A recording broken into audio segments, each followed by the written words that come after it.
બનાસકાંઠામાં ભાજપ કોંગ્રેસના મહિલા ઉમેદવારો વચ્ચે શાબ્દિક જંગ। ભાજપ ઉમેદવાર રેખાબેન ચૌધરીએ કહ્યું, કોંગ્રેસના ઉમેદવાર જાતિવાદ પર લડી રહ્યા છે ચૂંટણી।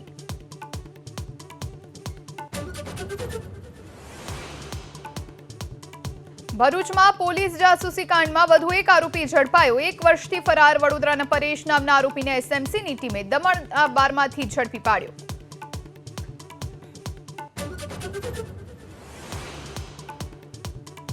प्रधानमंत्री नरेंद्र मोदी और गृहमंत्री अमित शाह कांग्रेस पर प्रचंड प्रहार। सोशल मीडिया पोस्ट में पीएम मोदीए लख्यु, कांग्रेसे कच्छ थी वो द्वीप ने छोड़ी दीधुं हतुं, क्यारे विश्वास न करी शकाय।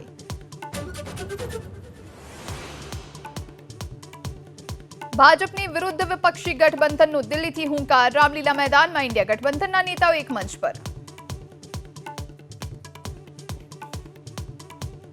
तानाशाही के खिलाफ अब की बार भाजपा कड़ी पर।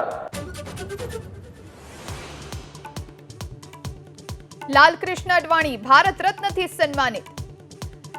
राष्ट्रपतिए अडवाणीना निवासस्थाने जईने कर्युं सन्मान। पीएम मोदी, अमित शाह ने जेपी नड्डा उपस्थित।